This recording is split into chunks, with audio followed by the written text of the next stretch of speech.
Hey, hi, hello. Welcome to Diana Emerson. Today we're listening to The New Detectives, and this is Left at the Scene. The hunt is on for a serial killer who's preying on young men.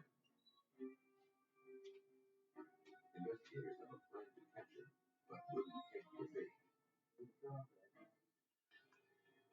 At first, it looked like a bungled burglary, but now detectives could see the motive was murder. To solve it, they must establish which clues are real. Industrial parks in western Florida have become a killer's stomping ground. How many more women will die before authorities put him out of business? For some people, killing might come easy, but getting away with it seldom is. No matter how a murderer tries to cover his crimes, there will always be something left at the scene.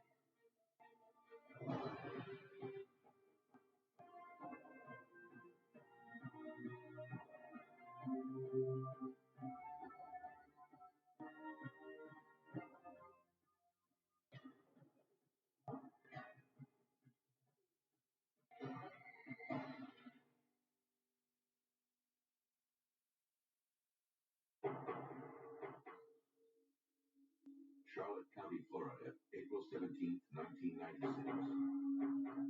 Two county road inspectors took a break from their duties to set up hog traps along a popular but secluded hunting trail. What they found were the remains of someone else's prey, a human skull. They notified the Charlotte County Sheriff's Office. It was up to the forensics team to gather together what time and animals had scattered through the woods. Besides more remains, they looked for clothing, a weapon, or anything else that might help them determine the identity of the victim and how he or she came to be there. All investigators found was a single pink fiber near the skull. But it paled in comparison to what was discovered next. 50 yards from where the skull was found, an investigator spotted a roll of carpet padding. Inside was a male body, but it wasn't the body he expected to find. This one had a head. He was a second victim, more recent than the first, probably killed within the last few days. Less compromised by the elements, this second victim provided a second opportunity for usable clues. Rope fibers clung to a nearby tree, and additional lengths of rope were found strewn in the woods. A single tiny pink chip was lifted off the body. According to Jim Myers of the Florida Department of Law Enforcement, these murder scenarios are the hardest kind of cases to solve. It's not like a traditional crime where, you're in a house or whatever and you've got credit cards, you can find out who that is, do associates, neighborhood checks, and that type of thing. It doesn't work that way when you just get a body out in the woods. A few feet from the first victim's skull, investigators found what remained of his torso. Though the body was badly decomposed, they were able to discern an unusual tattoo on his shoulder. It was their only hope of identifying him. Authorities relied on the media for help. That night, the news broadcast the photo of the tattoo, hoping someone might recognize it and identify the victim. Someone did. A woman phoned the police and said it looked like the tattoo worn by her brother, 25-year-old Kenny Smith. She told authorities that she hadn't heard from him in some time. Though he lived much of the time on the street, he'd recently seen the dentist, who provided up-to-date dental records. From them, investigators confirmed the remains found in the woods were Kenny Smith's. Investigators still had the other victim found in the carpet padding to identify. At autopsy, the body was determined to be a white male in his 20s. No one had reported anyone matching his description as missing in the county. The body was vacuumed to collect stray fibers and other trace evidence that might be clinging to it. Then the body was examined. Ligature marks scarred it in several places, mostly around his neck and genital region. He had been strangled to death by rope. Afterward, the killer had removed his genitals with a scalpel or sharp knife. Clearly the act of a twisted yet methodical mind. The victim had been dead approximately 1 day, and his fingerprints were still readable. From them, he was determined to be 21-year-old Richard Montgomery. Montgomery and Smith were not the first young white males found dead in the woods of southwest Florida.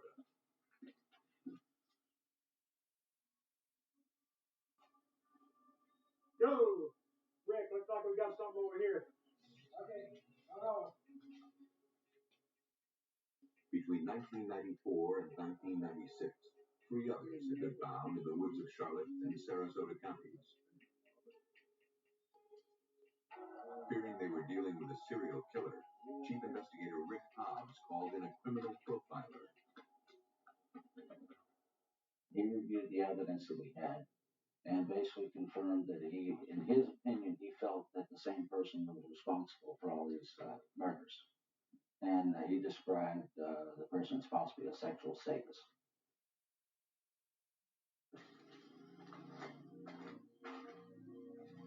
Someone was preying on male drifters. And like some of his victims, he had no name. Because his latest victims were found on the hog hunting trail, the press called him the Hog Trail Killer. To coordinate efforts across jurisdictions, the Florida Department of Law Enforcement formed a task force with the Charlotte County Sheriff's Department and the Northport Police. Special Agent Jim Myers led the task force. They hadn't a minute to waste. We're talking with a person that basically is going to keep killing unless we stop them. And that's the primary reason to get a task force. We have the situation we had to get as many people as we could involved to prevent it from happening again. You know, our primary mission is to get the bad guy, but what we also have to do is protect the public safety. The mysterious serial killings received wide publicity. Soon, it paid off. Donald Perry, an inmate in a state prison in Florida, had seen a news report and told authorities he might have been a potential victim of the killer. Perry said that a man approached him in a park and offered him $150 to pose nude in the woods. He said the pictures would involve bondage, that he'd be tied to a tree. They'd be Polaroids, so he wouldn't have to worry about the negatives being sold. The man, whose name was Dan, seemed very gentle, and Perry needed the money, so he took the job. On the way to the woods, the car got stuck in the mud on a secluded road. Some passers-by helped them free it, while Perry steered.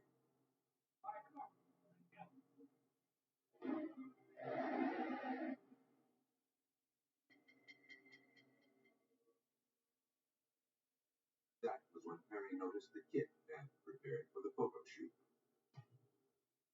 The ropes, knife, and gloves made him fear for his life. As soon as the car was freed, Perry hit the gas. A few hours later, he was arrested for stealing. The scenario fit the profile closely enough for investigators to check the theft report. Investigators learned the theft report was filed by a man named Daniel Conahan and his father, who owned the vehicle. The task force took the lead and ran with it. They set up surveillance on Conahan. The 43-year-old registered nurse lived Charlotte County. His nursing training recalled the clinical precision the killer used to mutilate one of the victims. Police photographed Conahan talking to and following drifters in his car. That was no crime. However, it was suspicious, and for the task force, an opportunity.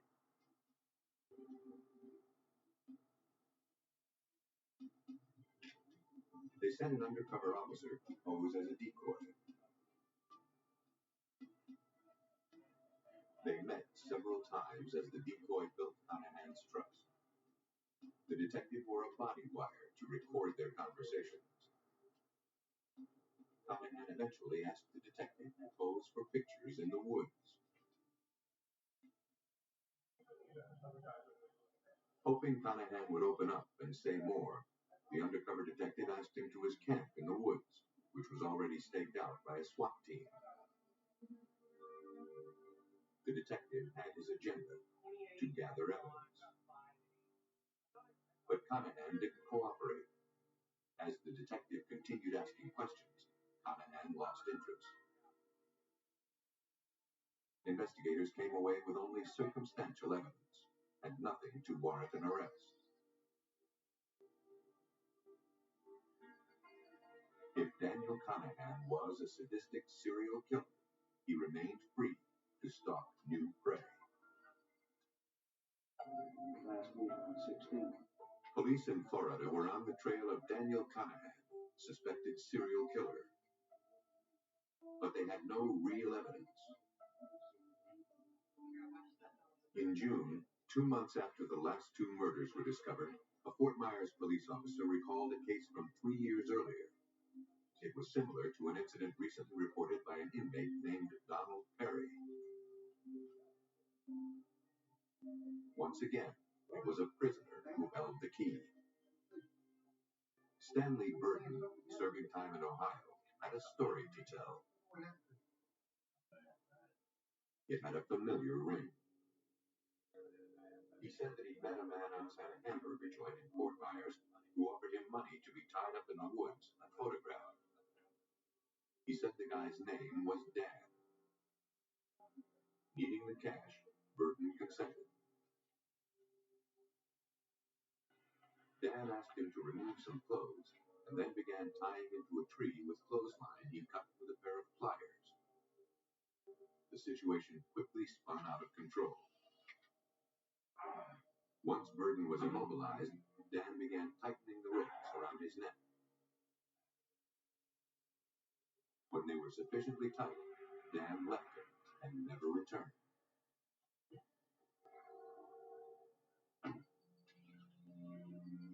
Burton eventually freed himself. He was able to describe Dan's car, and more importantly, he picked Dan Conahan's picture out of a photo lineup. Based on this, investigators were able to arrest Conahan for the assault and attempted murder of Stanley Burton. Basically a great relief for us at the task force because we was able to get him off the street earlier by the crime that he committed on Burton and be able to proceed in putting our cases together on the murders. Investigators were a long way from proving Conahan was the serial killer they were looking for. That required more tangible proof. They obtained a warrant to search the home he shared with his parents. Forensic examiners collected fibers from carpets, bedding, and furniture. Each specimen was carefully tagged, packaged, and sent off to the crime lab for analysis. Conahan's automobile was searched as well. Besides an assortment of carpet and upholstery fibers, technicians also collected a chip of paint from the car's peeling exterior. They needed to compare it to the one found on the body of Richard Montgomery, one of the two young men found along the hog trail. Hoping to find more incriminating evidence against their suspect, investigators subpoenaed Conahan's credit card records for the previous 3 years. To investigators, items listed on the statements suggested Conahan was stocking and restocking a murder kit. On the 16th of April, we found where just before Mr. Montgomery disappeared, some of the items, pliers, rope, knife, and I believe a tarp, was purchased that afternoon.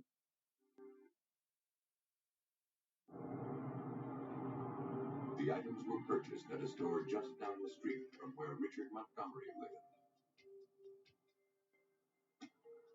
While the credit card records were being scrutinized, the fiber and paint samples were analyzed at the Florida Department of Law Enforcement lab. Several fibers collected from Conahan's house matched fibers gathered at the crime scene. Next, the paint chip from Conahan's car was analyzed to see if it matched the chip found clinging to one of the victims. A tiny chip of paint can hold volumes of information. First, it's looked at to determine how many layers of paint are present, their colors, and their thickness. Both the sample from the car and the specimen from the murder scene consisted of 4 layers of paint of matching colors and thickness. Microanalyst Jan Taylor needed to determine if the two chips chemically matched. In doing my microchemical examinations, I take small peels of each layer within the paint sample and apply a solvent or reagent to it to see how the paint reacts to the solvent or reagent. And I perform this on the questioned paint recovered from the victim as well as the known paint samples removed from the vehicle. And in doing so, I did determine that these paints indeed were like one another at this step of my examination. And that brought detectives one step closer to making their case against Conahan. But still not close enough. Taylor had more work to do. She used infrared radiation to analyze the chemical binders in the paint samples. Then, a scanning electron microscope revealed the pigments. In a process called energy dispersive X-ray analysis, the samples are bombarded with X-rays, causing them to throw off electrons. These electrons reveal the elements that the paint pigments are made from. In all these tests, the paint chips match. The conclusion that I reached following these tests were that the questioned paint chip removed from the victim originated from this vehicle. The paint chip found on Richard Montgomery's body had come from Daniel Conahan's car. Science had made its case against Conahan. According to the evidence, Conahan lured Richard Montgomery into the woods for a bogus photo shoot. Once he had Montgomery where he wanted him, Conahan tortured and killed him. The jury deliberated only around 20 minutes before sentencing the Hog Trail killer to death. Daniel Conahan sought out his victims and lured them to their deaths. Other killers are less meticulous. They strike closer to home and kill on the spot. 70 miles from Baltimore, Hagerstown, Maryland is a typical American community and a good place to raise kids. A place where some folks don't feel the need to lock their doors, at least most of the time. On Valentine's Day, 1995, Deborah and Tim Massey's twin sons came home from school and found themselves locked out. That was unusual. Deborah was always home to greet her 8-year-olds. They went to the garage behind their house where their father, Tim Massey, ran a towing company. Their dad wasn't around, so they asked an employee, Darrell Mosier, if he'd seen their mother. He took the boys back to the house and tried knocking. He got no response. Deborah? The broken window caused him some concern. Yeah, let's go on over to Grandma's house.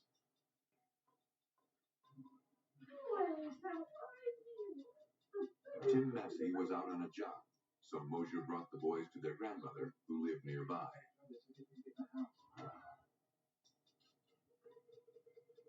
She called Deborah's house. Still, no answer.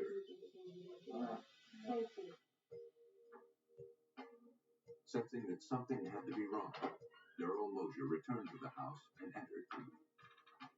And there he found Deborah Massey, collapsed on the living room floor. She wasn't breathing. He phoned the police.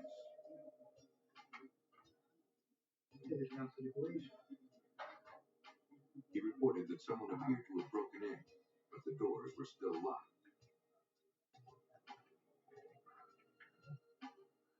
Detective George Brent of the Hagerstown Police questioned that scenario. We were advised that all the doors were locked, both the front door and the back door of the residence. And we thought that was odd. I mean, somebody go ahead and murder someone and leave the residence and locking the doors. Deborah Massey always left the doors open so that her kids could get in when they came home from school. The locked doors were just the first of several strange clues investigators found. The next clue was attached to the television, where forensic scientist Jeff Kercheval found a strange note. It said, "Your husband is next. I need money." Now, here we have someone writing a note to a dead person, a person that they had just killed. It would make more sense if they were writing the note to the husband to say, "You are next," and give their name. For example, Tim. "Tim, you are next. I need money." But whoever scribbled this bizarre note to a dead woman apparently didn't need money that badly after all. He'd ransacked the house, but left behind the victim's jewelry and even some cash. This bungled burglary was looking more like a sloppy murder in disguise. Maryland investigators on the scene of a murder initially believed the motive was robbery. But on closer inspection, it seemed nothing of value had been taken. Along with fiber samples, they picked up shards of glass from the broken window. A cigarette butt was collected from a trash can.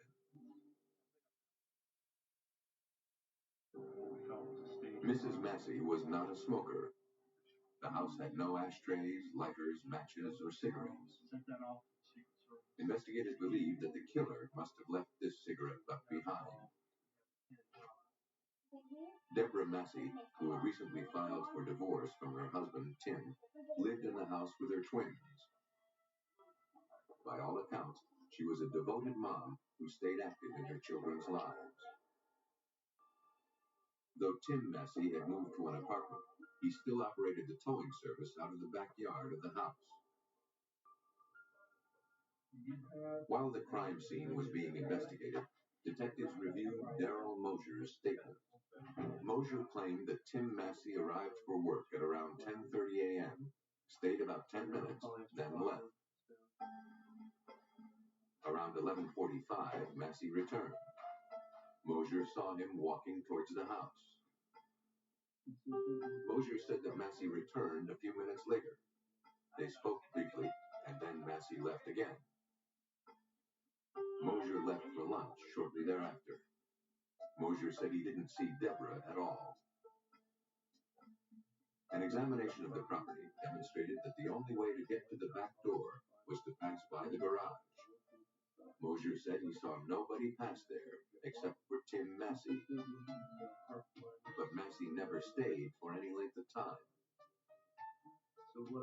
A check of Mosier's statement established his whereabouts for the entire day and dismissed him as a suspect.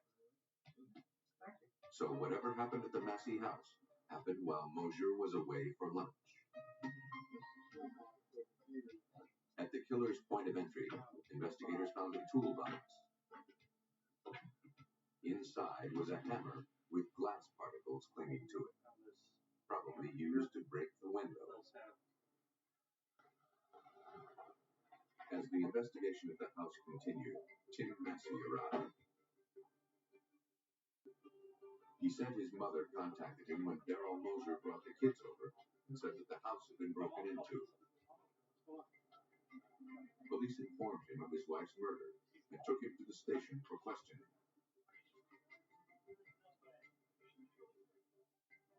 As a husband going through a bitter divorce, Tim Massey was automatically a suspect, especially since he was seen at the house that morning. He cooperated fully with police. He handed over the contents of his pockets, which included ink pens. He gave them his clothes for forensic analysis. It was standard procedure for proving someone's innocence. Tim Massey acknowledged that the couple had a rocky relationship. Deborah had filed for divorce 2 weeks earlier and had also filed a protective order against Tim. He and his employees were not allowed in the home. 7 o'clock. What time did you go to the box? Massey stated that he'd been at the garage once that morning. He went to check on one of the twins who'd been sick. The information helped Detective George Brandt piece together Massey's whereabouts that morning. So he was interested in the one boy, seeing how he was doing. And of course, he learned when he got there, and this was between 10 and 10:30 that morning, that his boy had gone to school and he was doing all right. So, Mr. Massey, can you tell me where you He told police that Deborah had met him on the porch. Massey insisted he hadn't been inside the house in weeks. After leaving the house, he went to one of the police impound lots that he towed vehicles to. Around 1 o'clock, Massey called the police to report that someone had stolen the wheels off one of the cars he was storing for the police. The officer met him at the lot at 1:18. They were there until 1:50 when they both went to the police station. Massey was friendly with the police because he did some towing work for them. He said he wanted to go to the station to say hello. And I imagine he was in here for a good half hour, maybe a little longer, just talking to people down there on the first floor. Investigators had to consider that Deborah Massey was killed randomly by a stranger. According to Detective Bill Rourke, investigators hit the streets to see if anyone could report anything suspicious. We did neighborhood canvases. Anyone who saw anything unusual was brought into police headquarters and a statement was obtained from them. All of Mr. Massey's employees were brought into police headquarters and statements were obtained from them. We interviewed family members. We interviewed anyone at all who was willing to talk to us, who had any information at all. Despite their efforts, police turned up nothing. Nobody had any useful information to share. No one had seen anything suspicious. While police canvassed neighborhoods, Deborah Massey underwent an autopsy. Examiners concluded that she was murdered sometime between 11:15 a.m. and 1:15 p.m. From the markings on her throat, it was clear that she was manually strangled to death. Forensic scientist Jeff Kercheval noticed something significant about the markings. I had investigated 2 other cases involving manual strangulation within the past 6 months. And in all those cases, there were tiny crescent-shaped abrasions over the surface of the neck and the face area where the individual had used their hands to strangle. In this case, with Debbie Massey, none of those markings were present. And in the interview room with Mr. Massey, I noted that he was a nail biter and had very, very short fingernails. 11:15, 11. Nail biting is not a punishable offense, and it certainly didn't prove Tim Massey was the killer. Mr. Massey, could you stand up? Investigators looked for every possible way to eliminate him as a suspect. But Tim Massey couldn't account for all of his movements during the time in which the murder had occurred. They felt there were too many unanswered questions regarding Tim Massey. They hoped to find answers at his apartment.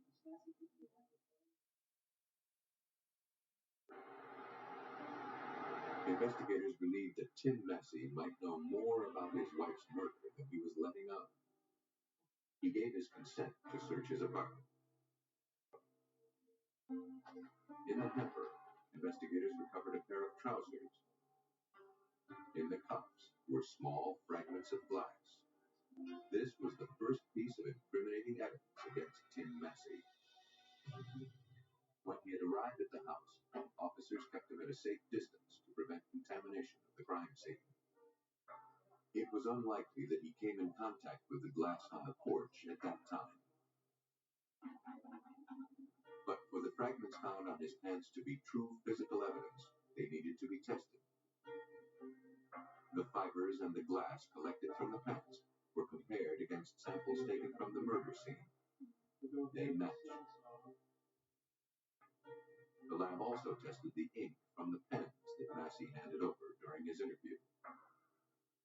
Whenever a manufacturer manufactures a new lot of ink, they send a representative sample to the Secret Service.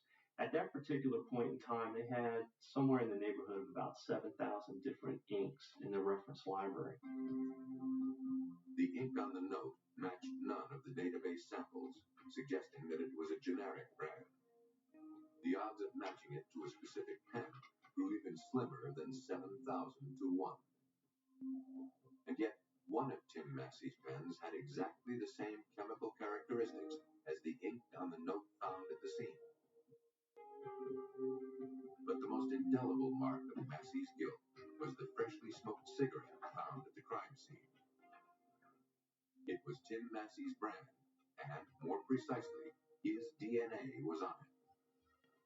That conclusively placed him at the scene and caught him in a blatant lie. Mr. Massey continuously denied that he was in the house during this day or for several weeks prior to that. If he would have placed himself in the house, that would have not been strange to us due to the fact he used to be married to the lady, they were going through a divorce, and he had 2 children to live there. But he was adamant that he had not been in the house. Not only had Tim Massey been there that day, he also killed there. On September 20th, 1995, Tim Massey was arrested for the murder of his wife, Deborah. From what police could determine, Massey, who was seeing another woman, realized that if Deborah divorced him, she would be entitled to half of his assets, including the towing business he had built from scratch. It would mean selling the business and starting over. Massey had a different plan. Sometime between noon and 1 p.m., Massey entered his wife's house through the unlocked door and strangled her. Then he wrote the note and staged the robbery.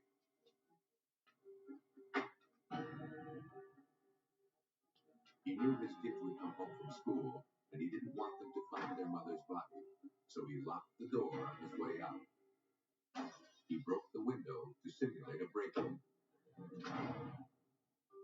More locked doors awaited Timothy Massey, who was convicted of second-degree murder and sentenced to 30 years in prison.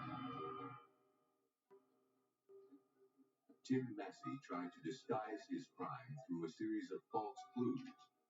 Other killers spend their time trying to erase any trace evidence at the scene. But it's only a matter of time before the clues they leave behind catch up with them.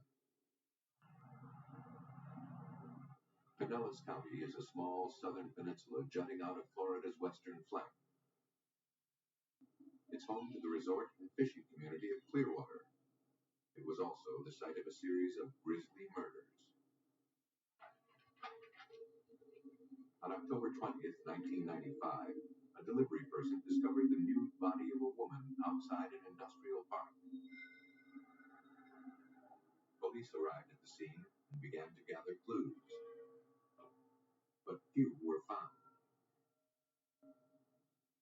The victim's clothing and jewelry were gone, and though marks on her wrists and ankles suggest that she'd been tied up at some point, no rope was found. Bruises to her body indicated she'd been beaten, but there were no signs of sexual assault. Lack of footprints and broken vegetation suggest that she was killed elsewhere and her body hidden here. The ground did hold a tire impression. Investigators had no guarantee that the killer's vehicle had made it, but the possibility couldn't be overlooked. Plaster was poured over the impression to make a cast for further analysis. autopsy, the cause of death was determined to be strangulation. Animal hairs were recovered from the body. A few tiny synthetic fibers also were retrieved. None of this would be of any use unless a suspect surfaced. The victim's fingerprints were run through the police database. She was 42-year-old Wendy Ann Evans, who had a record for drugs. Evans had come to Clearwater to be with her daughter. The victim's daughter told investigators that her mother had been going through some hard times. The victim's father had just died. She'd been trying to kick her drug habit, and she believed her cancer was recurring. A few days before her death, she'd even checked herself into a psychiatric facility to cope with her depression. She wanted desperately to pull her life together, but her luck took a fatal turn for the worse. 3 weeks later, at another industrial area, another new female body was found.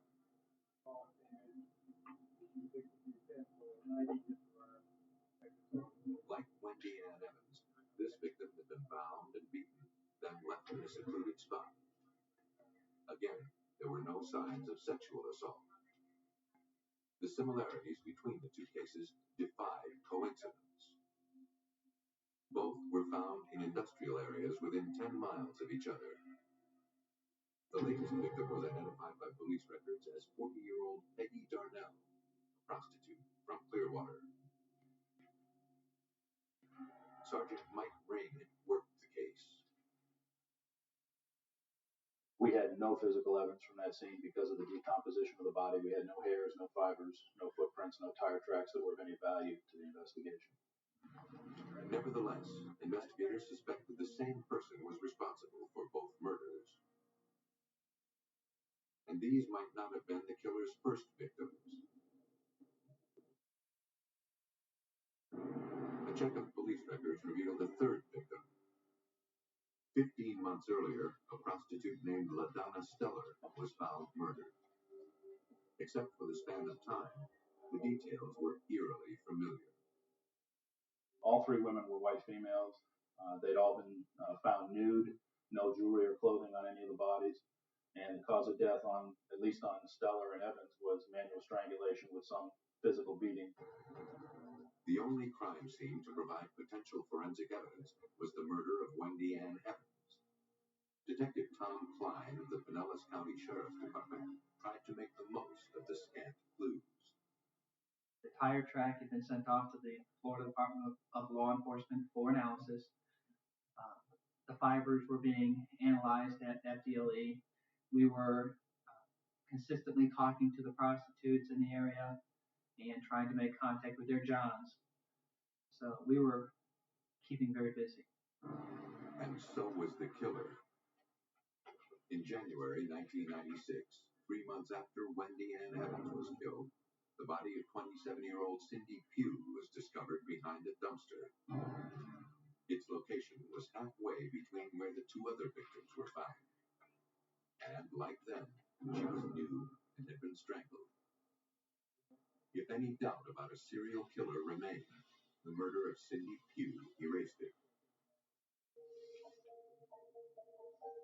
The sheets that authorities used to wrap the victims were sent to the Florida Department of Law Enforcement Crime Lab in Tampa Bay. There, they were carefully swept. Anything falling off of them was collected on a crimped sheet of butcher paper called a debris fold. Microanalyst Jerry Serino looked for trace evidence among the debris.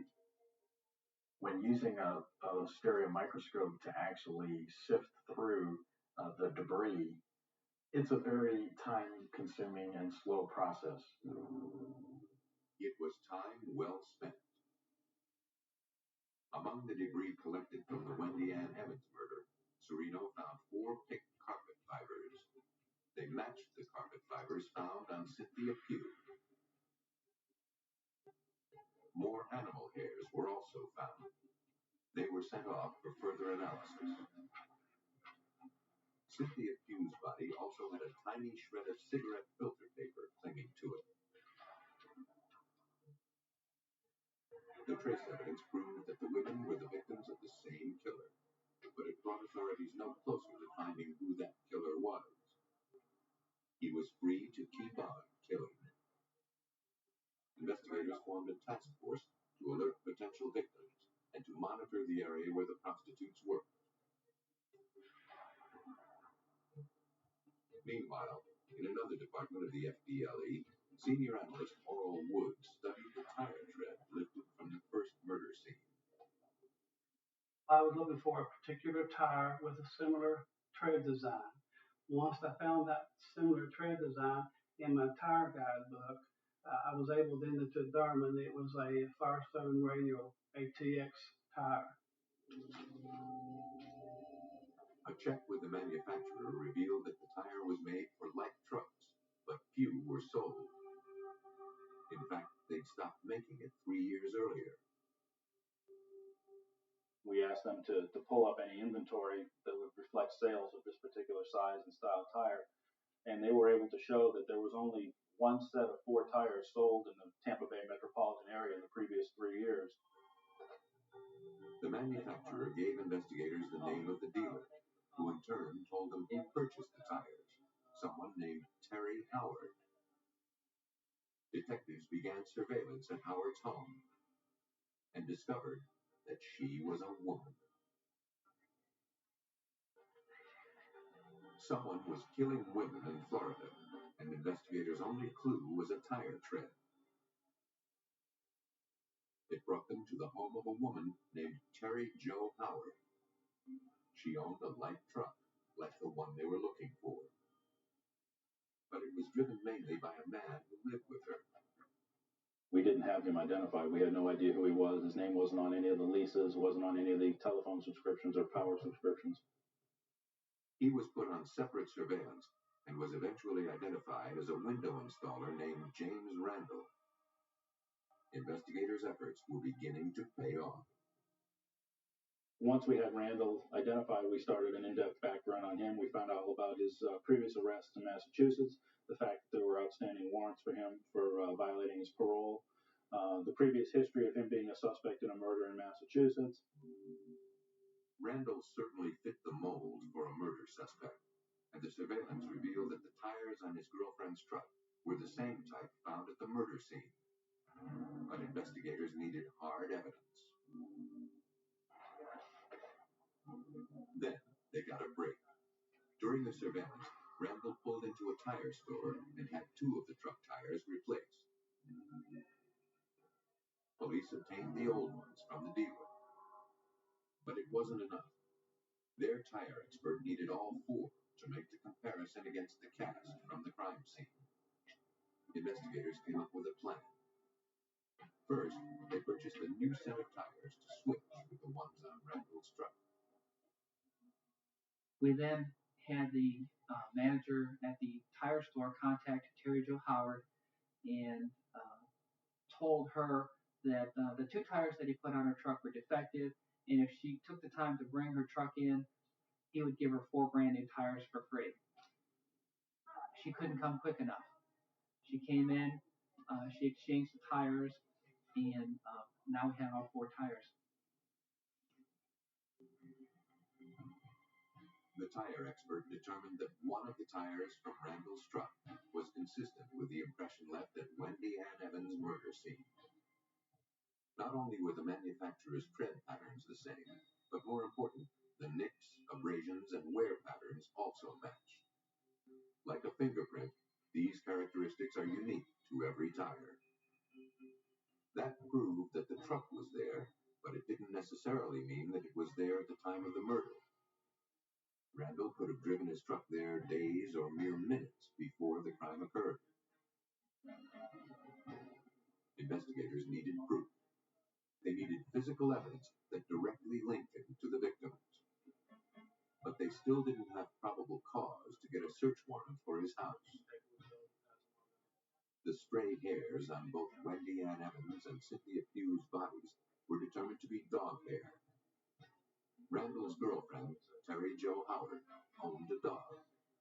Investigators needed a sample of its fur to make the comparison. But how? And we came up with the idea of using this female sergeant and one of our other female detectives to pose as mobile dog groomers. They made up flyers to hand out and post around the neighborhood. They included a phone number and announced they'd be going door to door offering their grooming service. To make the ruse legal, the police had to offer the same service to everyone in the neighborhood. Fortunately, no one else took them up on their offer. They arrived at Terry Jo Howard's home while James Randall was at work. Terry Jo welcomed them in. Things went better than expected. There on the floor was a mauve rug, the possible source of the fibers found on the two bodies. The officers washed the bed. They used sterile towels to dry it and collect samples of its fur. The analysis of the dog hairs indicated they matched the ones from the crime scenes.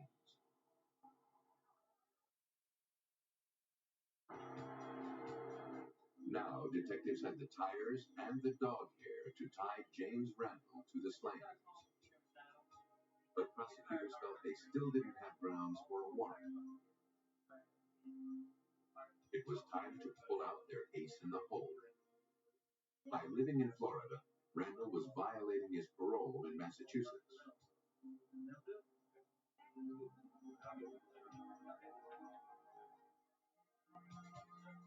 On June 26, 1996, 8 months after the first murder, Pinellas County deputies went to arrest Randall so authorities could keep an eye on him while they built their homicide case. But it wasn't as simple as that.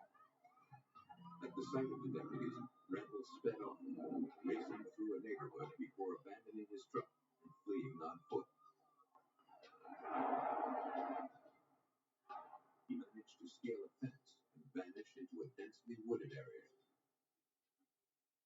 Authorities mounted a massive search, but Randall eluded them. They were confident he'd try to make contact with his girlfriend. If you had heard anything or seen anything. I think I read about... They went to Terry Jo Howard's house to gauge her knowledge of the crimes. It was the first time they'd contacted her directly. When the police informed her of Randall's criminal record and told her that he was a suspect, she cooperated completely. And so did her dog. One of the things that they noticed was that Terry Jo Howard's dog was always hacking up and spitting. And when he'd hack up and spit, there would be these pieces of paper. We found out later on that this dog liked to eat cigarette butts out of the ashtray. Investigators recalled that a tiny piece of cigarette filter paper was collected from the body of Cynthia Pugh. Terry told police that she was the smoker. She consented to give a blood sample so that her DNA could be compared to that found on the crime scene cigarette paper. She also allowed investigators to take her mauve rug to be analyzed. The rug was analyzed and found to contain several kinds of fibers. With the whole rug at his disposal, Jerry Serino was able to get a more complete forensic picture.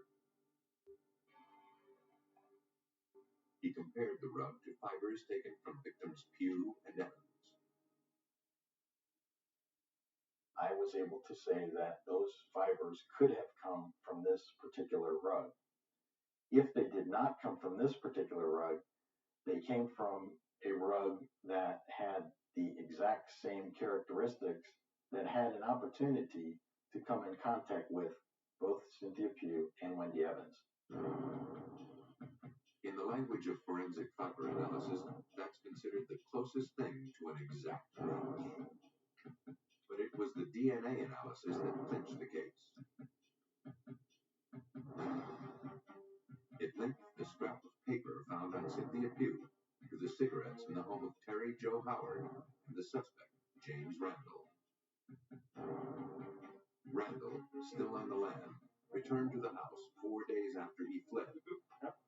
But when he saw detectives there, he took off again. This time, he didn't get away.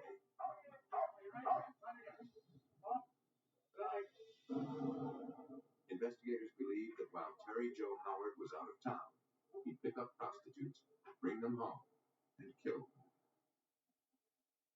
But Randall was careful. Except for the scrap of cigarette paper, he left no DNA on his victims. He didn't need to. In April 1997, based on the forensic evidence, James Randall was convicted of second-degree murder for the killing of Wendy Ann Evans and Cynthia Pugh. He was given 2 life sentences. Some killers choose a remote venue. Others doctor the site to conceal their presence. And some take great pains to leave no trace of themselves behind. In the end, it doesn't matter. If the killer has been there, forensics can find something they've left at the scene.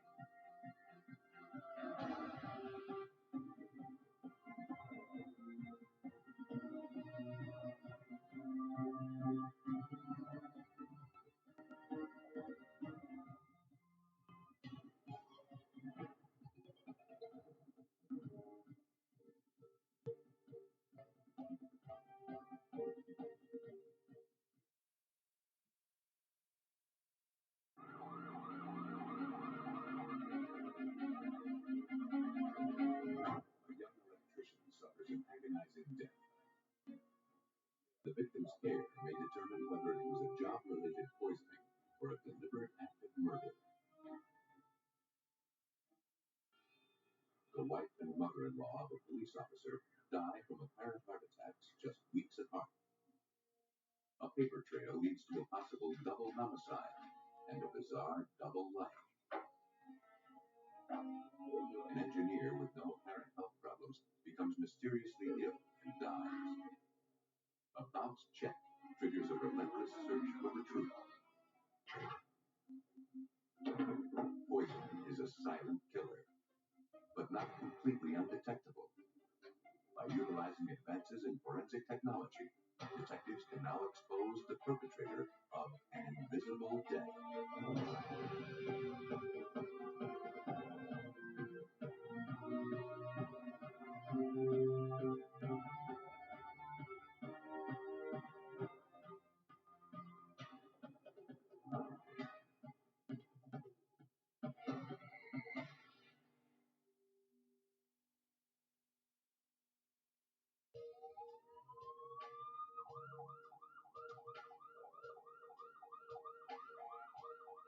On the evening of September 7th, 1991, paramedics were called to the home of Robert and Joanne Curley in Wilkes-Barre, Pennsylvania. Joanne told emergency technicians that her husband, Robert, was in unbearable pain. Though they could not immediately identify the source of the problem, they found his vital signs were dangerously low. The 32-year-old electrician was rushed to the hospital. Doctors there were already familiar with Robert Curley. They had treated him for a rare nerve disease just a few days earlier. At that time, Curley complained of pain in his hands and feet, as well as hair loss and severe nausea.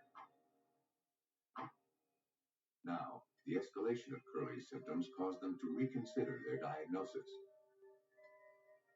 The hospital's neurologist quickly ordered new tests, this time for exposure to toxic chemicals. 2 weeks later, doctors confirmed that Robert Curley was suffering from exposure to thallium, a toxic heavy metal. Thallium, a naturally occurring element, was widely used in pesticides until the early 1970s, but was banned from widespread use after researchers determined that exposure to concentrated amounts could be deadly. Its use is now restricted to industrial purposes. Forensic toxicologist Dr. Frederick Riegers explains the effects of thallium poisoning. It's a nerve poison, and it starts out very often with burning feet, and then you start getting ascending paralysis. You can't walk, and then eventually you can't use your arms. Then your eyes start to droop, and your neck starts to go, and then your brain and your heart and everything goes. So it's a very insidious poison. For Robert Curley, the information came too late.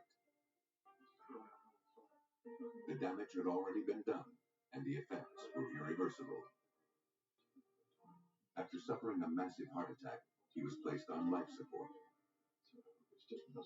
Soon after, he was declared brain dead. Robert's wife, Joanne, gave permission for her husband's life support to be turned off. A few hours later, Robert Curley was pronounced dead.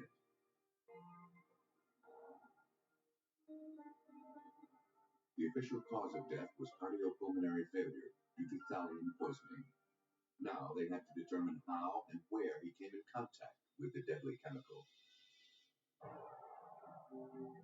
A representative of OSHA, the Occupational Safety and Health Administration, was sent to investigate. Joanne Curley stated that prior to his death, Robert had been working on a major renovation on the campus of a local university. Soon after he began the job, Curley complained to co-workers of flu-like symptoms. By the end of the first week, he could barely walk. He said his feet felt like lead.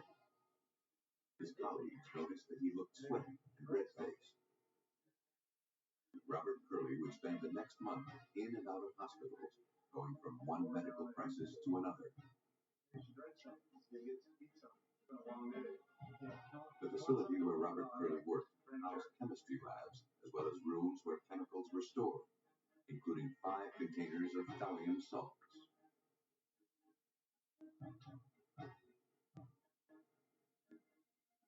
OSHA investigators began a painstaking examination of the chemistry lab. They needed to identify the source and remove it before others were injured. The team took numerous air samples and exhaustively tested various objects and rooms to determine if there was another source of exposure. They came up empty. There were no signs of tampering or leakage from any of the containers. They learned that Curley was storing cabinets in his garage that he had taken from the university chemistry labs. They searched his home, but found no traces of thallium on the cabinets. With no answers to explain her husband's death, Joanne Curley contacted a toxicologist at the hospital. She seemed terrified that she and her daughter might also have been exposed. She demanded that they be tested for thallium. Joanne Curley tested positive, but the amount of thallium in her system was not at a toxic level. She would not require treatment. Her daughter had even smaller amounts in her system, about 10 times less than her mother. Robert Curley had over 900 times the lethal dose of thallium. Doctors insisted that the high levels of the toxic chemical could not have come through skin absorption. He must have ingested a fatal dose. The hospital passed the test results on to the police. After ruling out suicide, police concluded that the poisoning was no accident. Robert Curley had been murdered. But who would want him dead?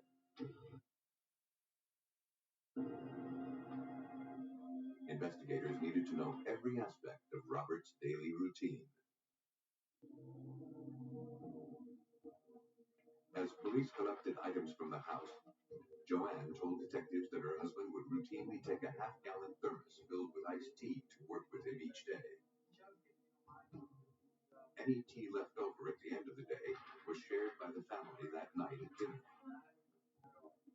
The half-gallon container was collected for future analysis. 2 other thermoses were also collected, one quart-sized and the other a pint-size. Joanne told investigators that neither of these 2 containers had ever been taken to work by her husband. All of the items collected were sent off to the lab and tested. While waiting for the results, police continued their investigation. They spoke with Robert's fellow employees. There were over 150 tradesmen on the renovation team at the university. Since they all worked at the place where Robert got sick, they were all considered suspects. Police had to determine if any of them had a motive to kill Robert Curley. But no one seemed to dislike the electrician.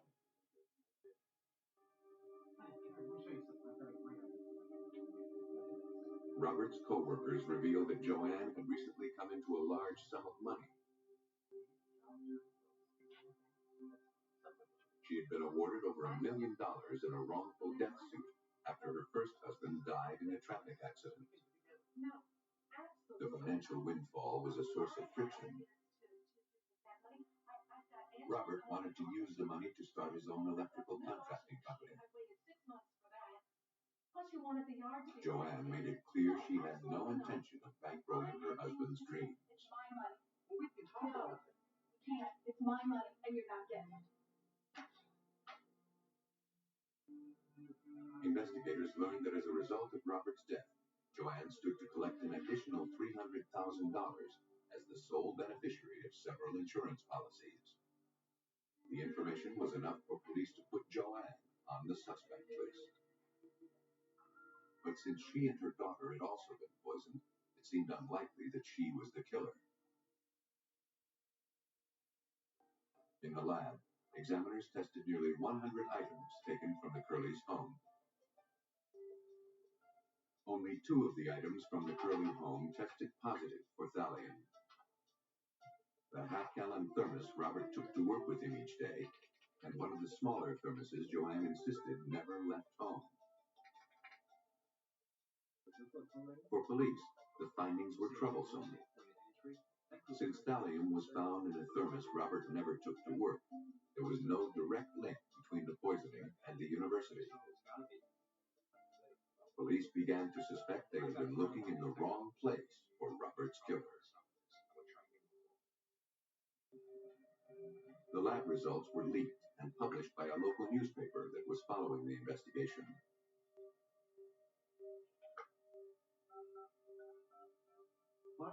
Joanne told police that she remembered something that would explain why the smaller thermos tested positive. She said that shortly after her husband was hospitalized, he called her and asked that she bring in pizza and iced tea for a farewell party for his roommate. Joanne said she transferred the remaining tea from the half-gallon thermos to the smaller container and took it with her to the hospital. As long as the half-gallon thermos remained the focal point of the investigation, Robert's co-workers could not be dismissed as suspects. And none of them had a reason to kill the electrician. The investigation hit another dead end, one that would last for the next 3 years. 3 years after the poisoning death of Robert Curley, the Pennsylvania State Police took over the investigation. With no leads or suspects, investigators faced a challenge. Sergeant Dave Wondolowski was assigned to the case. The very first step, I made a determination that we were going to start right back from scratch, right at the very beginning, and treat this as if the crime had occurred yesterday. Investigators began with the forensic findings. The original autopsy had not determined when and how often the murder victim had ingested thallium. Investigators feared the answers they needed had gone to the grave with Robert Curley. On August 23, 1994, Robert Curley's body was exhumed for examination. Hair and nail samples were taken from the body. Dr. Frederick Biggers wanted to establish a timeline using Robert Curley's hair. What you can find out with the hair is when the poison was administered. The hair grows at the rate of about 1/3 of an inch every month, so that you can take a small piece of hair that's right at the root, and you see what's happened just a few days ago. You take it at the tip. In this case, it was a 19-centimeter tip. It's basically what happened just about a year earlier. The hair samples were tested using a furnace atomic absorption instrument. In this test, a sample is placed in a graphite tube and heated to the point of vaporization. A light is shined through the tube. The amount of light absorbed by the vapor determines if thallium is present and how much.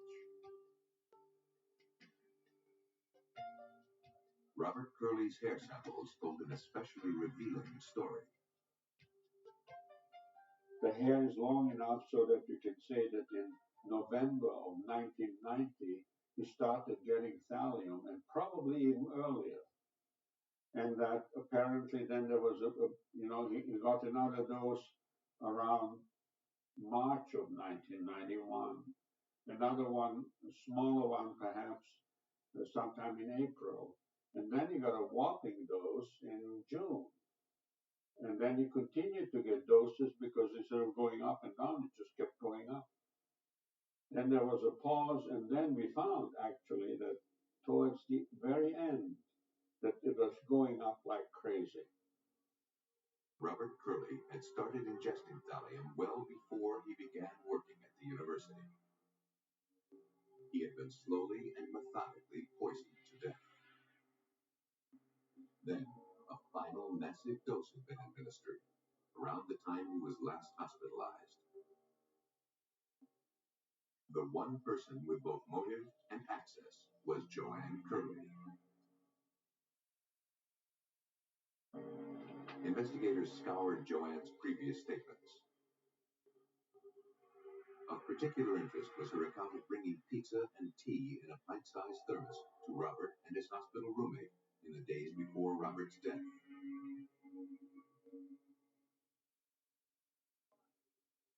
Investigators questioned the roommate, Richard Bonin. He gave them a very different story than the one Joanne had given a few years earlier. According to Bonin, neither he nor Robert had asked Joanne to bring them food or drink. Nor were they celebrating Bonin's departure, which did not take place for another 2 days. That night, according to his roommate, Curley's condition worsened dramatically.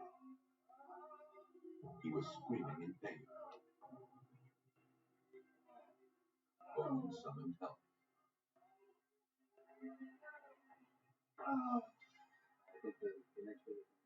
He distinctly recalled that Joanne served the iced tea in a large half-gallon thermos. Police believed Joanne had administered the last fatal dose to her husband as doctors tried in vain to save his life. On December 12, 1996, Joanne Curley was arrested and charged with first-degree murder. As part of a plea bargain agreement, Joanne confessed. Only months after she and Robert wed, she realized that the marriage had been a mistake. Divorce was a possibility, but the thought of Robert's life insurance policy tantalized her.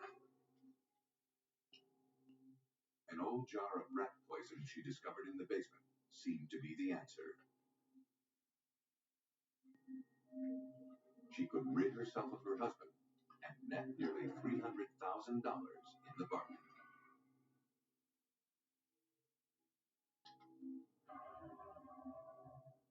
Joanne laced Robert Curley's iced tea each day.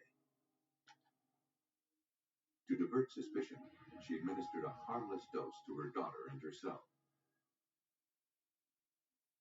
For a time, her cover-up and frequent diversionary tactics worked. Joanne Curley eluded police for over 5 years. According to Pennsylvania State Trooper Robert McBride, the forensic findings were invaluable. The forensics gave us a timeline and time periods when people or the murderer would have had to have access to him. And by that means, we were able to exclude other potential suspects. This wasn't really an investigation. Normally, an investigation starts and you zero in on a suspect. This was totally opposite. This was an investigation of exclusion. We went about eliminating people until we got down to one. Joanne Curley was sentenced to serve 10 to 20 years in the Pennsylvania State Penitentiary. Curley poisoned her victims slowly over time. While other killers aren't as methodical, the technique proves just as deadly. In this case, the names of the victims and killer have been changed. On January 30th, 1985, Patrolman Walter Wallace raced to Memorial General Hospital. As a veteran of the Roselle, New Jersey Police Department, he had often responded to medical emergencies. But this call was personal. The doctor informed Wallace that his wife, Beth, had collapsed and suffered a seizure. Wallace was stunned. His wife was fine when he left for work that evening. Beth had no history of seizures, and though she struggled with a weight problem, she had been in relatively good health. As Beth's vital signs rapidly failed, doctors could offer the patrolman little hope. Nor could they find an explanation for her symptoms. 3 hours later, Beth Wallace was dead.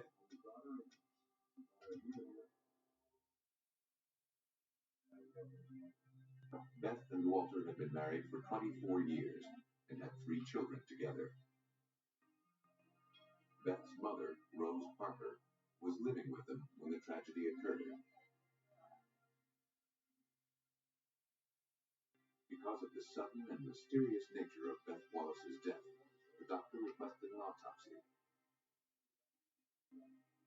Cause of death was determined to be cardiac arrest. A month later, tragedy struck the Wallace home again. Rose Parker suffered a massive heart attack. Paramedics worked frantically to stabilize her and swiftly transport her to the hospital. But it was too late. Shortly after her arrival, Rose Parker died.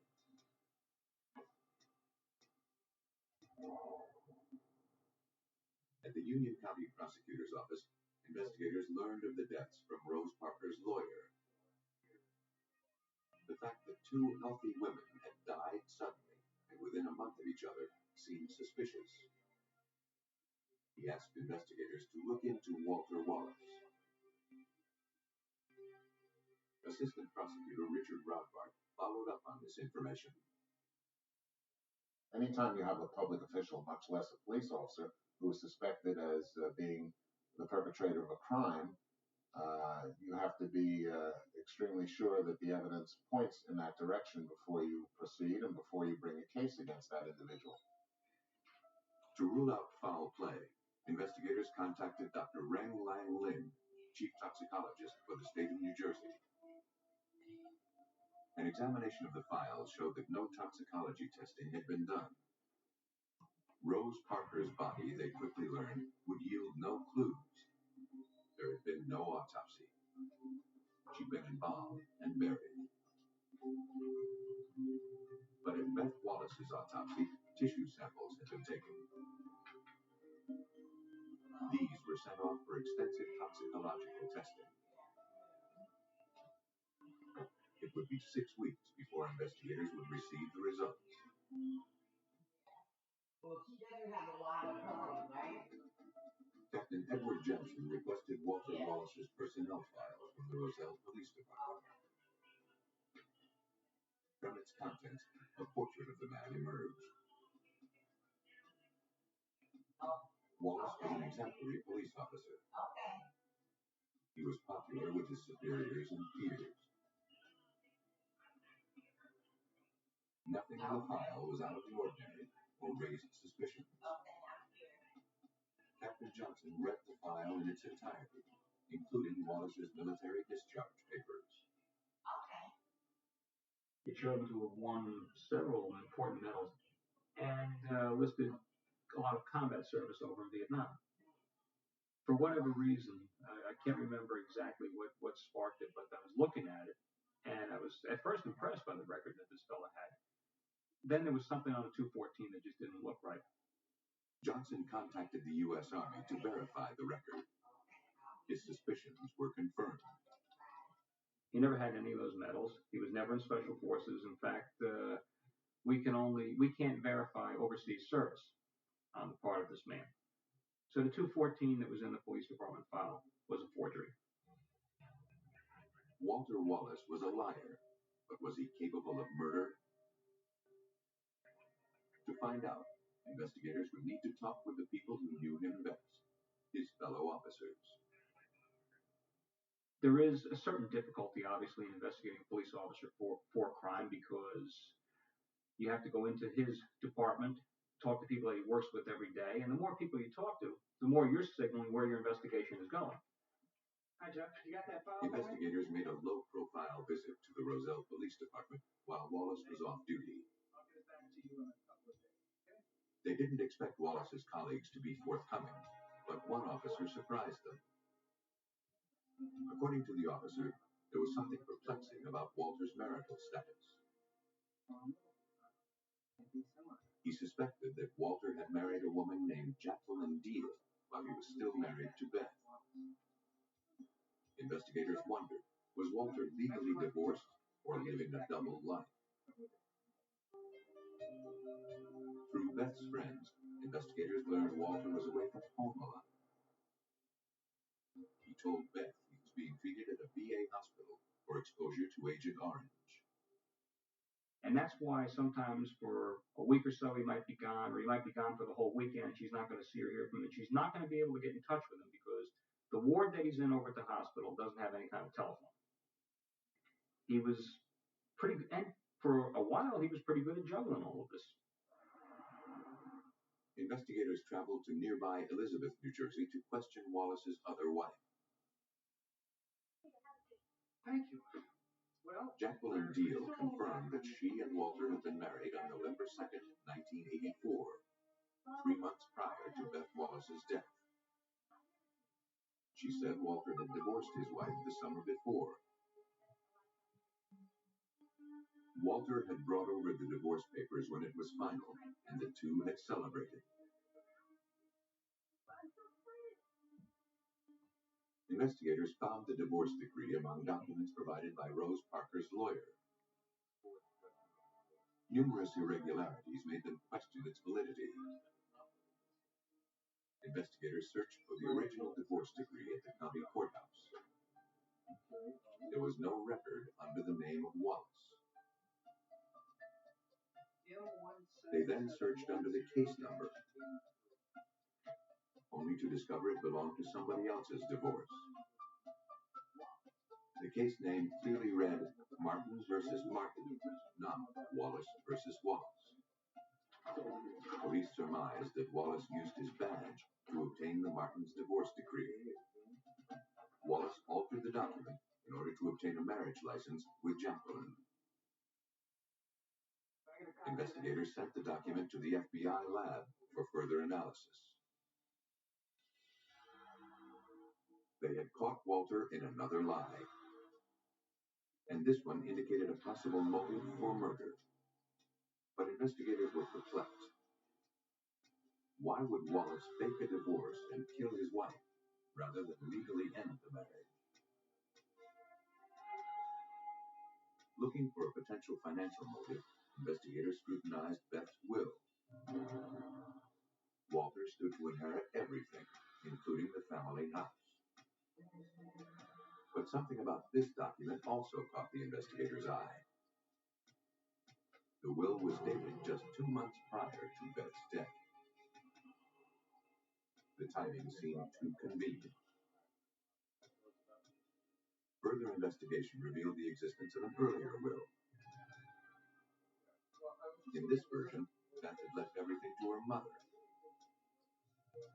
She left only $1 to her husband. Investigators wondered if he had forged the second will and then killed his wife. The new will was notarized by a secretary in the Roselle Police Department. But she denied ever witnessing the will or affixing her seal to the document. The secretary noted that Wallace often worked at her unlocked desk. He could have easily used her notary seal to certify a document without her knowledge.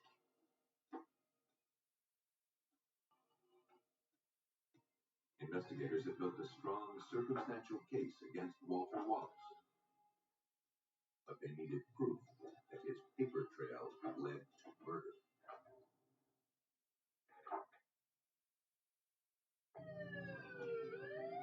Investigators in Roselle, New Jersey, suspected Officer Walter Wallace was responsible for the death of his wife, Beth.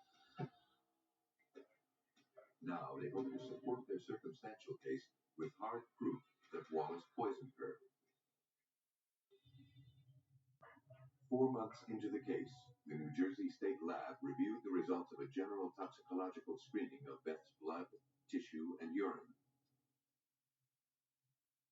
Because the screen only tested for the use of illegal drugs and alcohol, it came up negative. Laboratory technicians went further, subjecting the samples to a battery of tests to rule out prescription drugs, heavy metals, and a number of ingestible toxins. Still, they found nothing to explain why Beth died. But they had yet to test for one particularly insidious killer: cyanide. Samples from the victim were prepared in test tubes.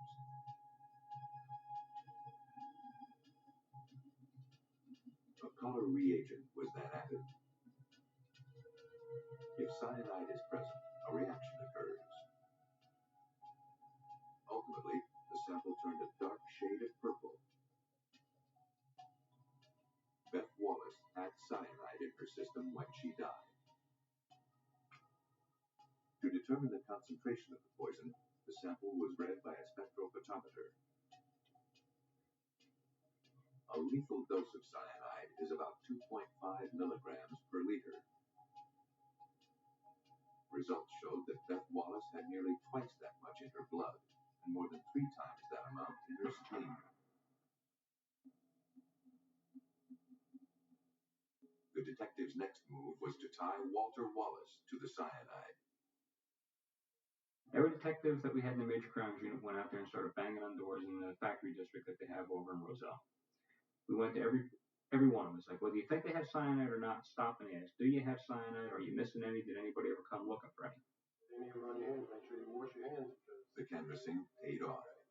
A clerk at a metal plating factory revealed that Wallace purchased a quantity of potassium cyanide.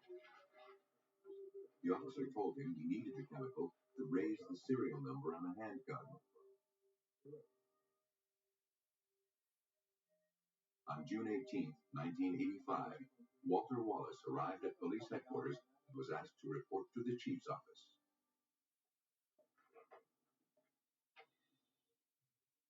There, he was placed under arrest and escorted to jail. A warrant was issued to search the Wallace residence.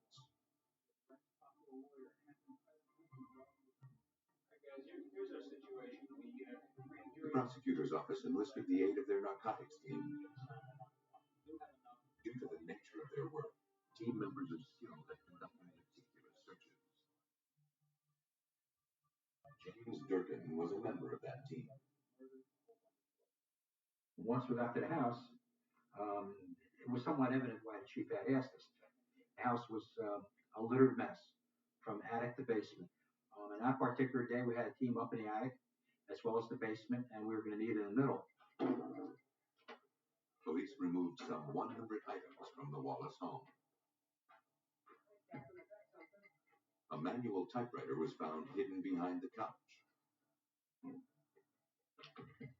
Legal documents, including the original Martin divorce decree, were found in a drawer.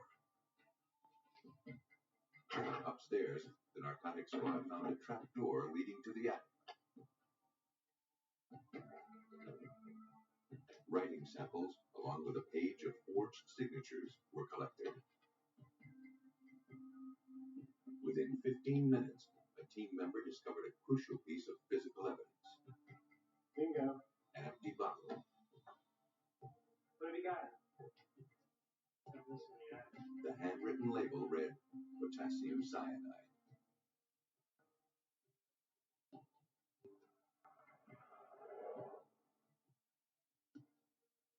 The items were examined in the laboratory, along with the divorce decree and will. A confiscated typewriter was found to have a spacing error consistent with the altered documents.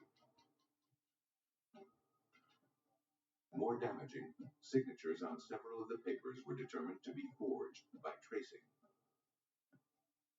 Finally, cyanide was found in the bottle recovered from Wallace's attic.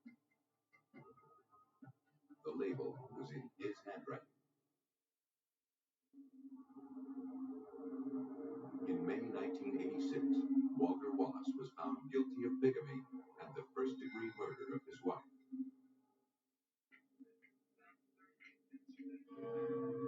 Police theorized that Walter Wallace's double life was becoming too complicated.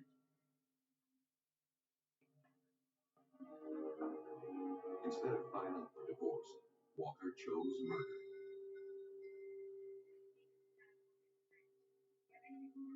But his attempt to finance a new life at his wife's expense was his undoing. Wallace was sentenced to serve from 30 years to life in prison. He was never charged or tried for the murder of his mother-in-law, Rose Parker, due to lack of evidence. The secret life of Walter Wallace was motive for murder. For other killers, the motive is far less complicated. In this case, the names of the victim and killer have been changed.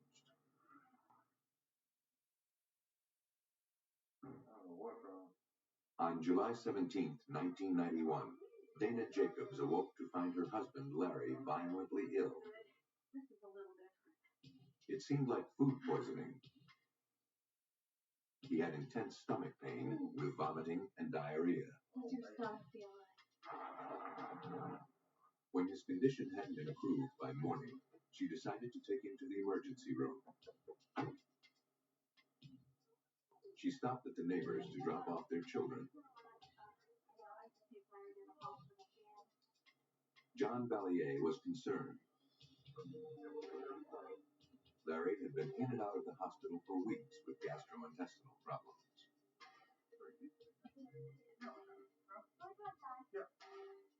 Jacobs was admitted at Humana Suburban Hospital in Louisville, Kentucky. Doctors administered intravenous fluids to keep him from dehydrating. There was cause for concern. Although he displayed the classic symptoms of food poisoning, he did not respond to treatment.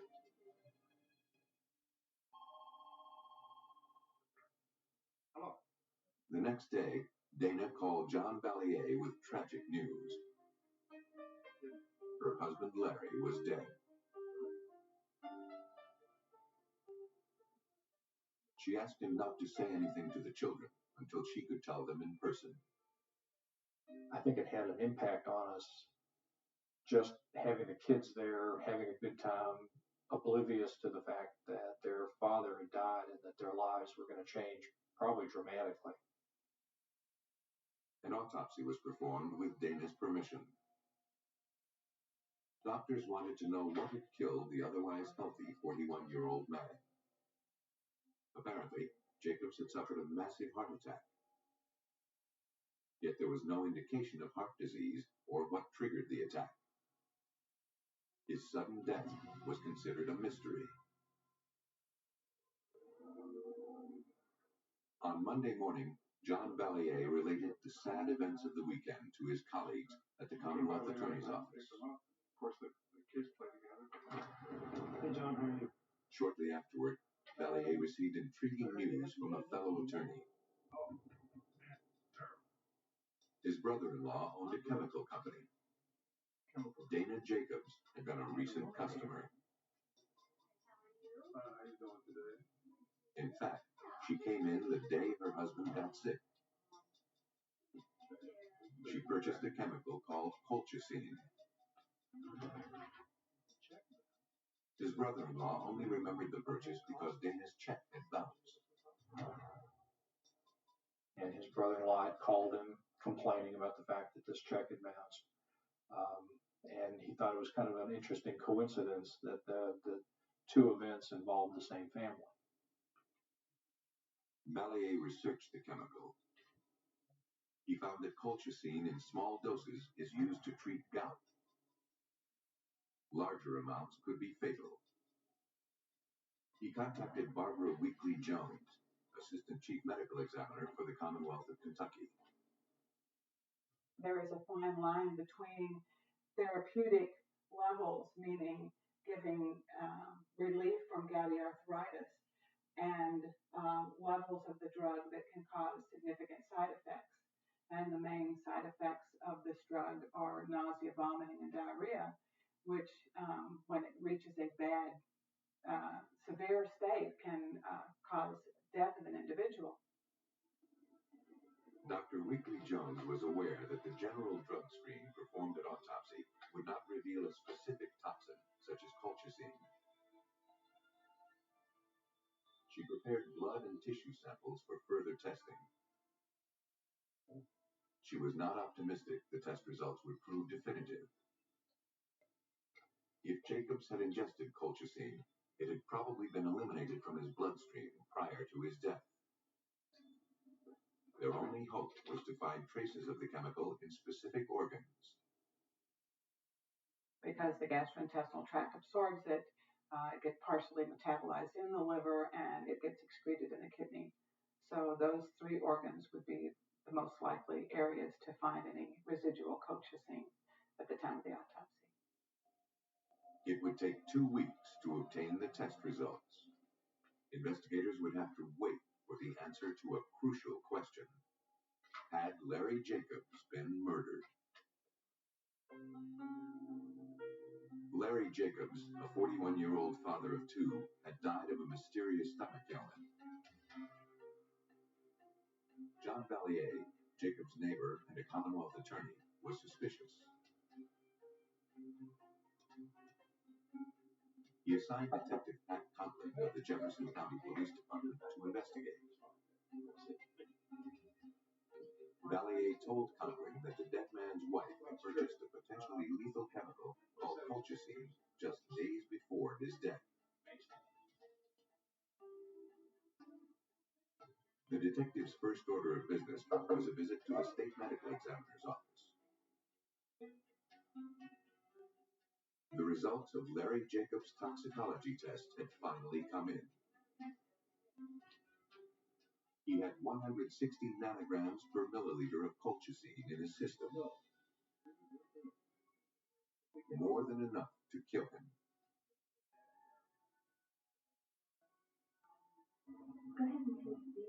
It was time to confront Dana Jacobs. I just have a few questions I'd like to ask you.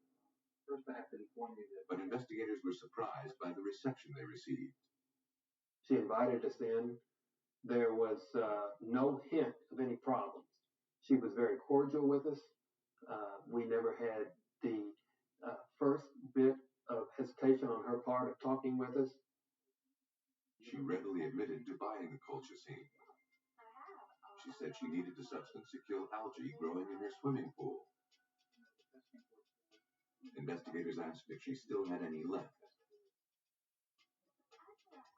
She said she had used it all in the pool.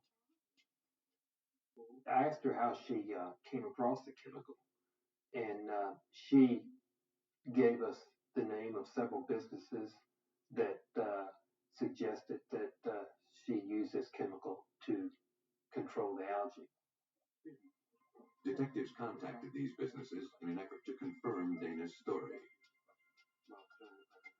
No one remembered telling her that colchicine could be used to control algae. In fact, most had never even heard of the substance. Investigators were at an impasse. They knew how Larry Jacobs died, but not why. Perhaps an examination of the couple's marriage would yield more clues.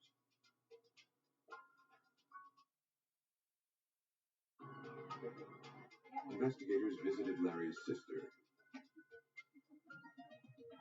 She told police that the couple was in financial trouble as a result of Dana's compulsive spending. Family members had lent them thousands of dollars, none of which had ever been repaid. Larry told his sister that he had taken steps to keep Dana's spending under control, but to no avail. Their credit cards were at or over their limit. One of Larry's co-workers recalled having to lend him money on a business trip to pay for meals and a hotel room. The embarrassed engineer explained that he had neither cash nor available credit at the time. And there was insurance money. Larry had 2 life insurance policies on himself. One for $138,000 and the other totaling $250,000.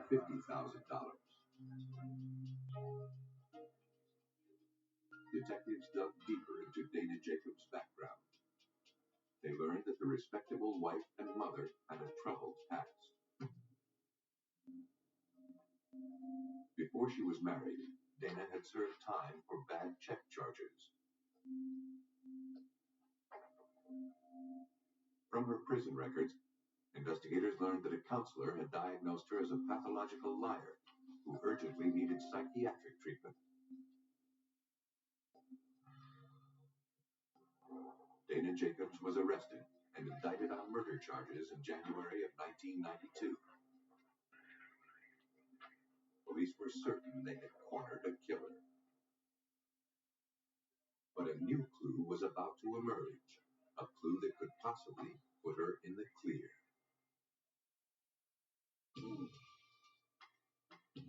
5 months after Larry Jacobs' death, his widow Dana was indicted for murder.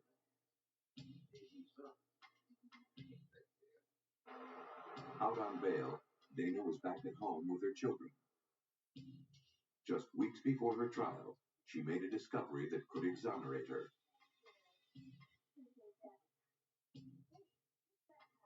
A suicide note from her husband.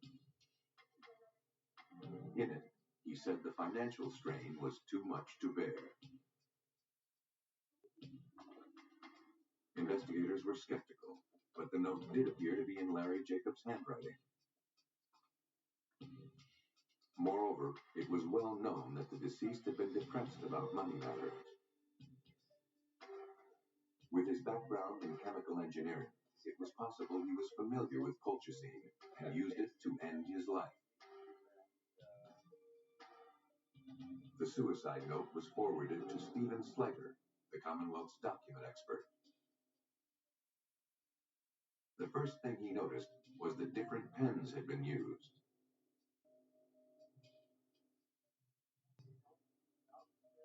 You'd have a paragraph or a sentence or two that's a fairly thin line, small point writing instrument, and then it would shift to a medium or a broad instrument for another word or 2 or 3, and back again.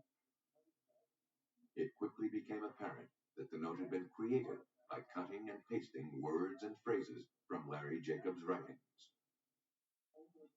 After it was pasted up, the close examination of the note showed that it had first been copied by passing it through a fax machine to produce a copy.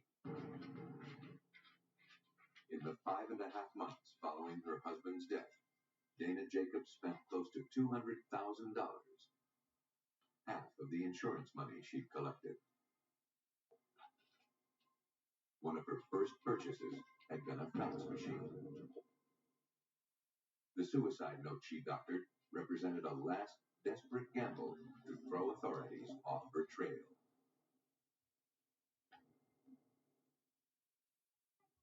Another piece of damning evidence was provided by John Vallier's daughter. I know how she did it. Oh, that's not something No, Dad, I really do. I know how she did it. Sarah Valier testified that she saw Dana Jacobs filling clear gel caps with white powder. Mrs. Jacobs told the girl that she was making vitamins to put into her husband's food. She explained it was the only way she could get him to take his vitamins. Police theorized that Dana Jacobs used a familiar household routine to poison her unsuspecting husband. On November 23, 1992, Dana Jacobs was convicted of first-degree murder. She was sentenced to 28 years in prison. Lethal but invisible, poison has historically enabled killers to strike without fear of reprisal. But unseen no longer means undetected. Thanks to advances in forensic science, detectives have new tools to catch the killer and unravel the mystery behind an invisible